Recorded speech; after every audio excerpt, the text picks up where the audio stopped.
Mass Effect is a space opera. It's one of the most powerful pieces of fiction that I've seen in my lifetime. It's shot like a movie, it feels like a movie. It's like a lucid dream. Man, they going to these new planets and they finding different aliens and they shooting them in the ass, bam! You know, I'm on it, man. I like that.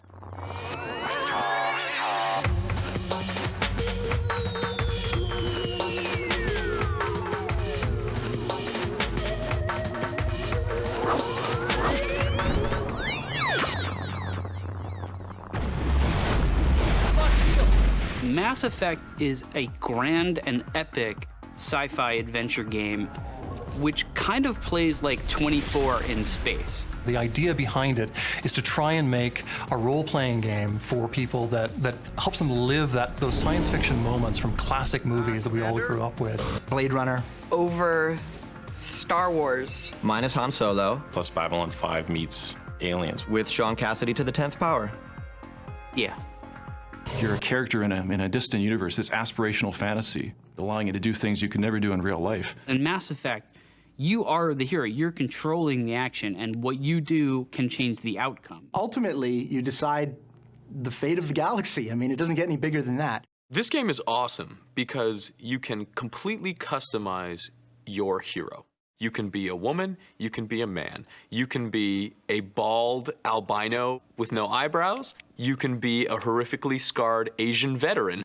You have many choices of character. It's very exciting, and it will affect your choices in the game. The backstory gives you building blocks in which to build your character up, but the choices and how that character develops throughout this Mass Effect story really depends on you. As you play Commander Shepard, you basically encounter several people that will join up with your squad throughout the game if you choose to have them. It's the ultimate role-playing game. It's kind of a combination of everything you've seen in role-playing games, but also in third-person shooters, combined into one. We wanted to put it on a next-generation console, Xbox 360, and just push everything to the next level. You literally can just pull out a gun and just run at the enemy with guns blazing, or you can take a more subtle approach. Let's not do anything we're all going to regret. You can play it like a chess player. You can play it like, say, a Halo player. You have biotic powers that you can use where you can influence the physical world using energy attacks, lifting things, sabotaging things with your mind. And then there's, you know, your gun. You can shoot aliens in the face. That's fun. Look out! You gotta, you know what I'm saying, be on your toes. You check it, he was behind you shooting you in the ass. I'm like, man, I'm supposed to shoot you in the ass. But he just shot me in the ass, and my ass is on fire because the thing's like it's hot and it's burning. And the guy, you can tell the guy's hurting, and you can see a hole in his ass. And I'm like, oh, come on now. I'm joking about the hole in the ass, but. When you play the game and when you see the universe, you just want more. You want to learn more about it, and it's incredibly immersive. It feels like a universe that you don't want to leave. It feels like a universe you want to continue to adventure in. There's a galaxy and planets and side quests and all these different things. There are so many planets that you can just land on and go explore, even if you're doing nothing related to the main story of the game. It's just so huge. You're exploring the entire universe, and you're making all the decisions. It's freaking sweet. Everyone who plays the game will have a different experience because it's not a game, it's a piece of interactive fiction that shapes itself to how you want to play the game. You, human, you the one they call Shepard? Is there a problem? You are actually involved in your character's progression, and your choices shape the ending. This is an unscheduled arrival. I need your credentials. All you need to know is I have more credentials than you.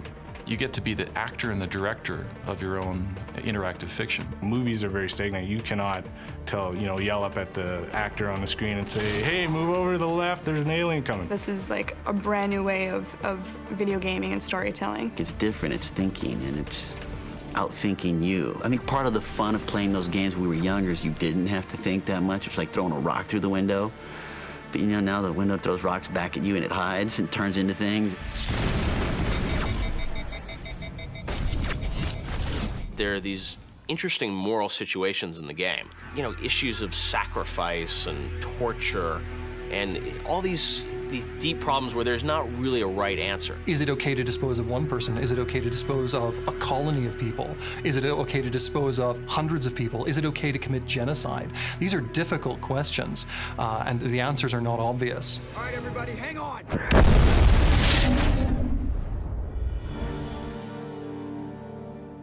It's not even kind of a standard just choosing good and evil kind of thing. There's like a gradient of like good and evil. If you make always the meanest, gruffest, most aggressive choice, that doesn't always get you the result that you ultimately want. That's a positive. You son of a bitch!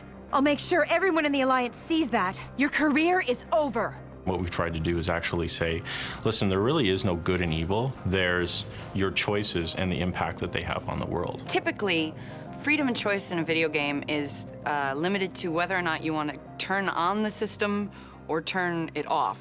These games are not mindless anymore. If you've got something to say, just say it. Your people are still newcomers, Shepard. The galaxy can be a very dangerous place. Is the Alliance truly ready for this? Choice is the most important thing. It's about giving the player as much choice as possible across all aspects of gameplay. Most games are essentially a roller coaster, where you get in, you hang on for dear life. If you play right, you're gonna go up here and down here, and the big falls and the big screams. Then you're going back down again, and then it ends.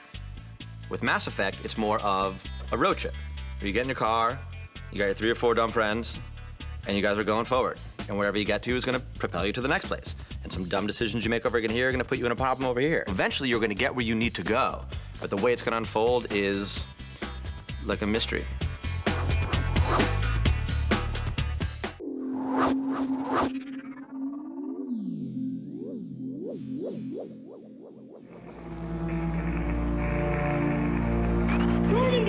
Do you copy? We're under attack! Incoming transmission from Novaria. Normandy! Are you there? Repeat, requesting immediate aid! Please! Please! I think what makes a great video game story is what makes a good movie story, is what makes a good novel. You need great heroes faced with extraordinary circumstance, and they rise to meet that because the faith of others hangs in the balance, and they're not afraid to ultimately sacrifice themselves. What makes for good science fiction is a healthy blend of head game and old school storytelling. One of the original goals for Mass Effect was to make a believable science fiction story for grown-ups. The science fiction is really, really good in this game. We've built up this whole history of all the different races that you'll meet, all the different alien species that you'll meet.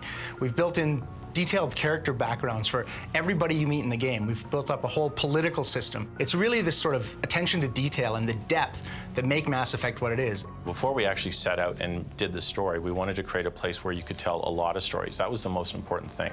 What really gets me in this game is the fact that you can explore the universe. It's so Star Trek-y. It's awesome. In Mass Effect, players get to enter this beautiful universe we've created, and then they get to shape it. You are Commander Shepard. You're an elite military agent with the Systems Alliance. That's humanity's military branch as they sort of go out and explore and expand into space. Shepard is a classic hero. You are a Spectre. Spectres are this sort of galactic agency that is tasked with keeping peace across the galaxy through any means necessary. You know, they're sort of like the James Bonds of the future. In the game, humanity has just joined the intergalactic community, if you will. It's like we're just joining the Federation in Star Trek. The humans are the peons. They're the newbies. Nobody really knows what they're capable of. Nobody really likes them. And the alien races are all kind of judging you to see, you know, do we trust these guys? Are they going to be helpful? Are they going to be dangerous? Do we have to go to war with them? You can't just ignore a rogue Spectre. I demand action. You don't get to make demands of a council ambassador. So it's really up to the player to kind of decide what Commander Shepard becomes, because you are the symbol of humanity as a whole. At its core, Mass Effect is all about man's fear of machines becoming too smart and becoming sentient. And I could not agree more wholeheartedly, because I have a coffee pot that turns off after 30 minutes if I forget to turn it off.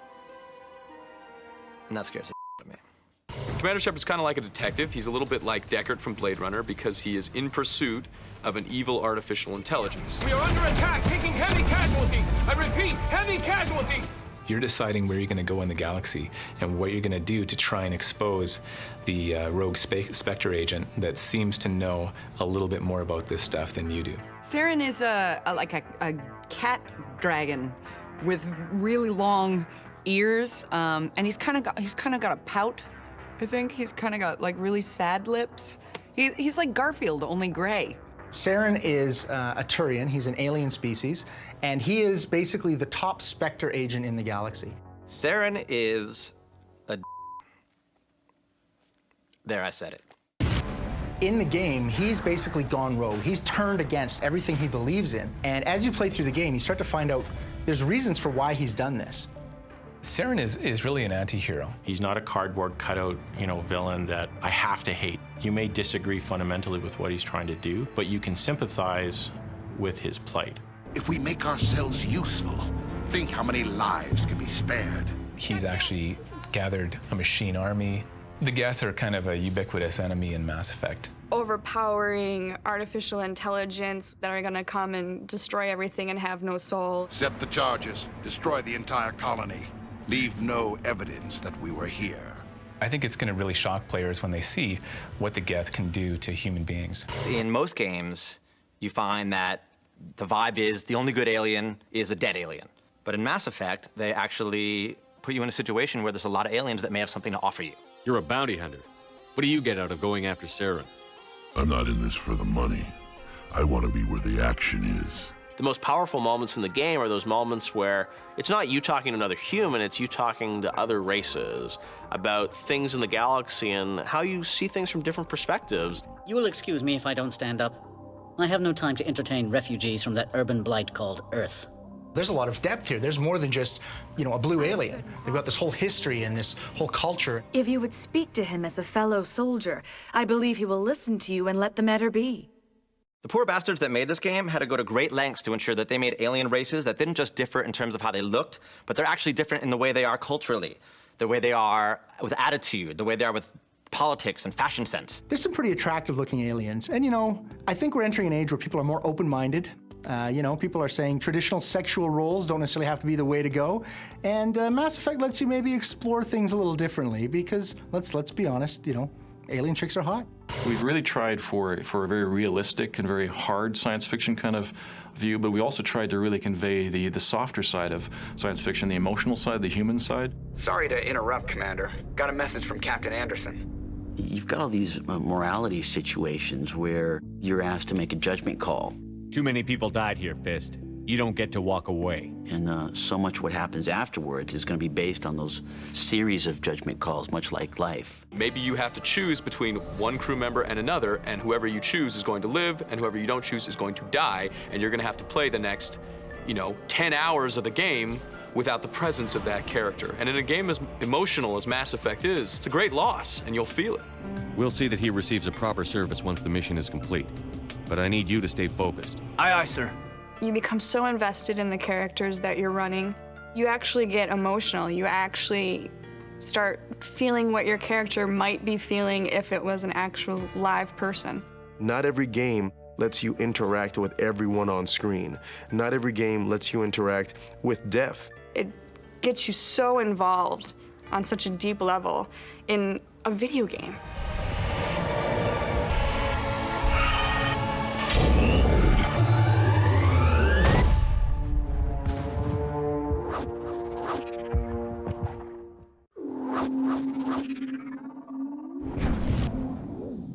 Can I just nerd for a second? Just walking through the ships, walking through the cities, you're just walking around just like, oh my gosh, just dumbfounded.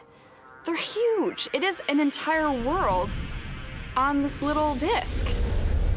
The technology they use today is just, your jaw hits the ground. It's really a beautiful game. Building a game like Mass Effect is a major undertaking. You've got hundreds of programmers and artists, you've got millions and millions of dollars, you've got a long history of technologies that you bring in. We had well over 100 people working on it when we were in full production. It took about 4 years to make. You really have to start by limiting yourself so that you can actually make some progress. The art were less for actual science, the writers were quite a bit more, so there was always this combat between the two. Should we allow time travel? Should we allow instant space travel? How do we actually go to other planets? Because thanks to Einstein, that jerk, we can't go faster than the speed of light. And the speed of light isn't all that fast. I mean, it's faster than my Toyota, but it's not that fast. Mass Effect is, as a metaphor, the title, but it's also kind of the slang term in the Mass Effect universe for dark energy. Dark energy sort of is this mysterious force. It's actually drawn from real-life science news. It's an energy that pervades the universe, and it causes the acceleration of the expansion of the universe. Magnons, protons, electrons, that kind of stuff that you can use to harness to create. What was the question again? I don't feel qualified to answer this. Gravity acts repulsively on it. So if I had a lump of dark energy here, it would actually start inflating and it would actually create a new universe. That would be very exciting, but I guess the excitement will be somewhat short-lived. I don't really understand how Mass Effect works, but you can like warp space and time and throw people around. It powers the starships. It really powers all of the cool technology in Mass Effect, and yet it still kind of has a hook into being plausible in real-life science.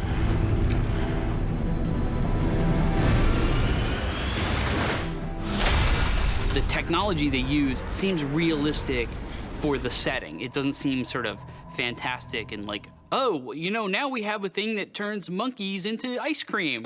BioWare has really carved out a niche as, I think, probably the best developer in the world of role-playing games. Citadel business. We got a Council Spectre aboard. At BioWare, we've been working on this kind of game for a long time, and it's been an evolution. We've finally been able to take everything we've learned from our previous games, and we've really kind of pushed that to a whole other level. It's finally a next-gen game. It's taking that hardware that we've been promised and promised and promised, and like really, truly utilizing it. Mass Effect is a really high-impact system, and each one of the components that we use is really high fidelity. You've got all this stuff in the game. You have the exploration and the story and the action shooter, and you're modding weapons and you're changing armor, and yet you get inside and play the game, and you don't feel like you're wrestling with any of that. It's just fun.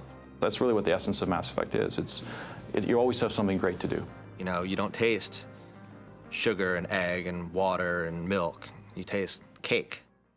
One of the things that Mass Effect does really, really well is they make the characters very believable. They sit there and they turn and they watch you walk, and you don't even have to interact with them. They're reacting to you. You say something mean to a character and they look back at you with sort of a sullen look. You've done something. That's storytelling. You don't have to have this big, long discussion around it. You can pull in the camera really tight to take a look at the smallest emotions that on the characters' faces. You don't have to have a lot of words. You can sometimes just have a tilt of a head or a raised eyebrow that really convey as much as hundreds of words can convey in other games.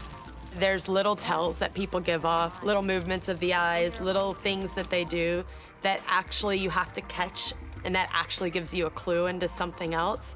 That's pretty amazing. You can actually tell when a character's lying. You can tell the way they're feeling about you. They can tell when they're nervous, when perhaps they're not happy with the decision that you made as their leader. You're like, I don't even have that much expression in my face. Virtual acting isn't anything new. You see it all the time in movies now, in movies like Beowulf and Pixar movies. A lot of times, something's kind of off about it, and it's almost like you're watching like an old Godzilla movie where like the guy is talking, but the words don't quite match up. The technical accomplishment that was most impressive was the head system that we came up with. Meshes for the actual shape of the face, custom animations for each of their facial gestures, dozens and dozens of sliders for things like, what is the distance between the bottom of your nose and the top of your lip. Everyone seems to create a completely different character, and that's one thing that never ceases to amaze me, is how people all find their own way to play this game. We've taken some of the great voice acting talent. We have an amazing group of actors that have contributed to this project. We had really impressive performances from some famous actors like Keith David and Seth Green. The quality of CGI is so improved these days that, it's amazing. It's amazing. as long as, you know, these graphics don't replace actors altogether, which has always been the long-term fear that it could happen. Nothing that'll spoil a good video game than a shitty actor. It's an incredible picture of what you can do if you really take your time and build it right. The great thing about Mass Effect is right from the start, we've envisioned it as a huge trilogy of games. The jerk that you were in the first one, or the hero that you were in the first one, is the character you're starting with in the second one. People are going to see that choices they made in the first game will carry through the second game and even all the way into the third game.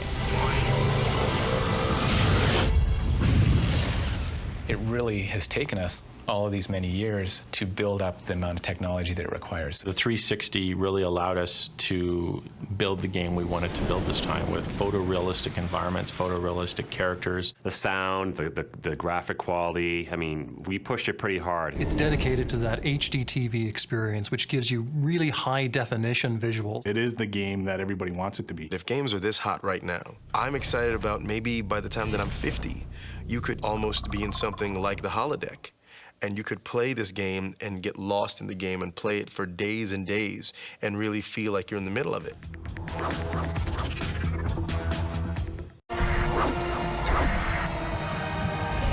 You have been given a great gift, the experience of an entire people. It will take time for your mind to process this information. I think a lot of people are going to play this game not once, but 3, 4 times just to see how things would have gone differently. You can change it every time you play. It's like a brand new game every time. This is 1,000 games in one game. I think we've taken all these elements and combined them to really make an experience that is really the pinnacle of interactive storytelling and immersion in gameplay. I can't wait till people play this game and play through it so I can talk to them about what they did in the game and also what the choices were that they made. I could see this game sucking up part of my life. So if I don't make any movies for the next couple of years, you'll know why. Lost in space.